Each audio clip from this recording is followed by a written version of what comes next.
As a part of our Safer Gambling Week campaign, we continue our conversation with Liz Karter. Liz is an experienced addiction therapist working with people with gambling issues through her private practice and her published works.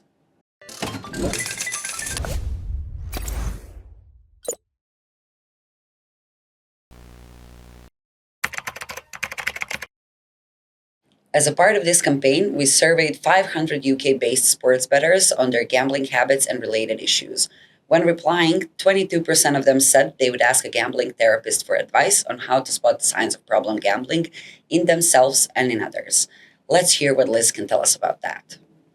I'm so pleased that you're asking that question, because I think that's going to be so valuable and illuminating for you and for so many people, because I think it's so easy when it comes to an addiction to gambling to get focused on the money only. But an addiction to gambling is about so much more than money. So I think it's important, certainly, to weigh up whether or not you can afford it emotionally and psychologically. So what I would suggest is that you have a look at those areas of your life and you ask yourself the question, is gambling becoming more than an in-the-moment distraction? So, for example, are you thinking about gambling more and more at times when you're not actually engaged in it? So when you're not gambling, are you thinking about how exciting it was or how much money you've lost? Do you find that when you're with friends, with family, or engaging in activities that would normally be absorbing and interesting, your head is just full of gambling? Those can be indications that it's starting to become a dependency. It's becoming too much of a distraction. Do you find that sometimes you're not as reliable as you were, that you maybe commit to doing something, but then at the last minute you're cancelling because you'd rather be gambling? And a key one is, do you feel that you're becoming emotionally dependent on gambling for how you feel? So is your gambling dictating how you're going to feel that day or even that hour? Because you're only going to be feeling good if you've had a win. So you're going to be feeling that rush, that elation perhaps. Or if you've lost, you're going to be feeling devastatingly low and wanting to gamble again to get that high. So this pattern, as I might say, very spiky highs and lows. So I think it's important that you ask yourself those questions and you answer them really, really honestly. Because if your answer to those things is yes, then I would suggest that, as somebody once said to me, I might be able to afford it financially, but emotionally and psychologically, I just cannot put myself through this anymore. Another common question is related to a partner's potential gambling problem. In many cases, partners will downplay the situation, accusing their loved ones of being paranoid. How can someone know if their partner has an issue? If your partner does have a problem with gambling, it would not be unusual that you receive that kind of response. So, of course, what I can't say definitely is that your partner has something to hide. But what I do know is that when somebody does have a problem or an addiction to gambling, they want to hide it because they want to keep hold of it, because they feel it is absolutely necessary to them. It is often a form of escapism, or it's a form of emotional medication. So they might be using the highs of gambling or the distraction of gambling to deal with stress or depression or anxiety, and the losses that gambling has made that all feel worse. So they're hanging on to it because they're hanging on to the hope that maybe they're going to win all that money back and they won't have to face the reality. You won't have to find out, because often they're very, very scared of the judgments they're going to face. They won't be understood. So often becoming very defensive or even becoming attacking is part of their strategy for hiding the problem. So if you are spotting regularly differences in your partner's behavior that are really worrying you, so if they are secretive, more secretive than normal, around what's happening on their phone, their computer, with their bank account, you maybe find that they're making a lot of excuses as to why there isn't enough money this month, then obviously that could be a sign. But let's not focus just on the money. What you will start to pick up is there are changes in that person's character. So you might find that if your partner is normally somebody who is quite calm and quiet, then perhaps they're becoming more agitated. Perhaps they're becoming more snappy. If they're usually quite outgoing and sociable, maybe they're becoming moody and withdrawn. But to experience mood swings certainly goes hand in hand with having a gambling addiction. So I'm a great believer in the power of the written word.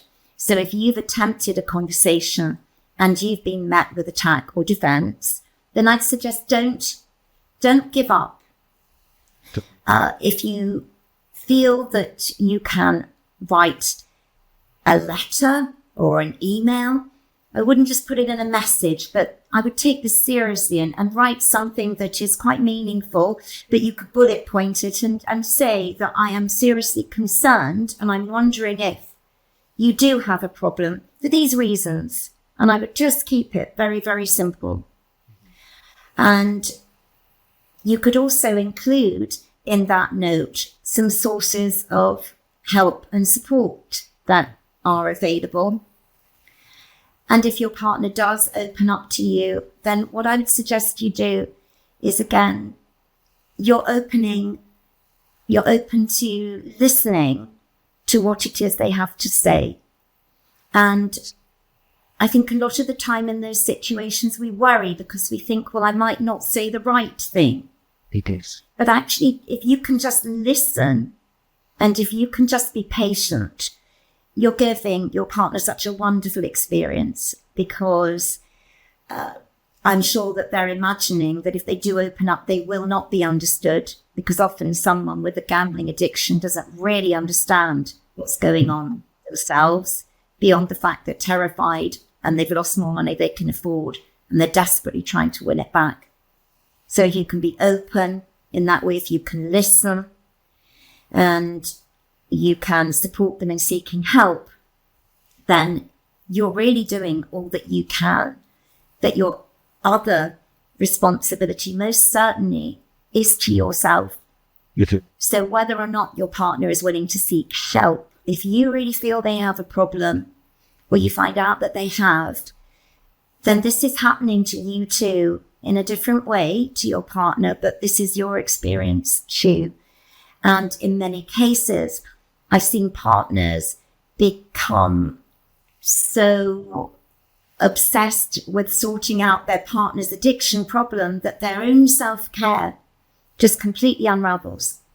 So you deserve help and support for this too. Thank you for clarifying that, Liz. How would you approach a partner who reacts emotionally, gets frustrated, or even aggressive when discussing their gambling? Are there any strategies you would recommend on handling situations like this?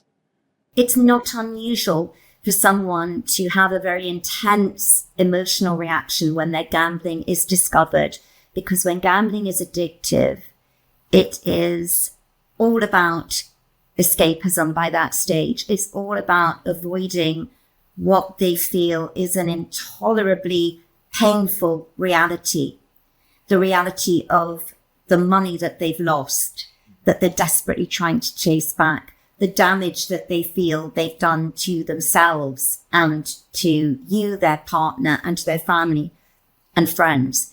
So when it all comes into the light, it can be terribly shocking for them. And sometimes they might experience a surging up, a sudden surging up of all those emotions that gambling has helped them to keep suppressed. And that can be quite shocking and frightening to be on the receiving end of. So obviously what I want to say first and foremost is that your safety has to come first. So if you really are scared of the reaction, again, I would suggest using the written word or using a telephone call so that you're keeping yourself safe.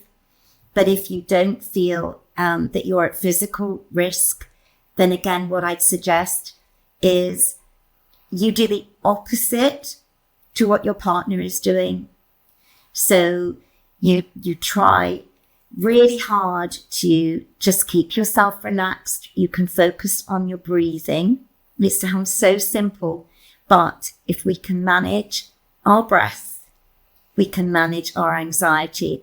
So I would ask you just to, before you even have that conversation, just focus on some nice, simple breathing exercises. Make sure you're breathing in nicely into your tummy and slowly out through your mouth or your nose, whichever feels comfortable.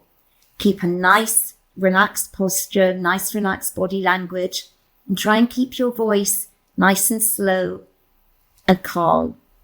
And don't think about saying the right thing. You could just repeat what you're hearing. I can hear this is really upsetting for you.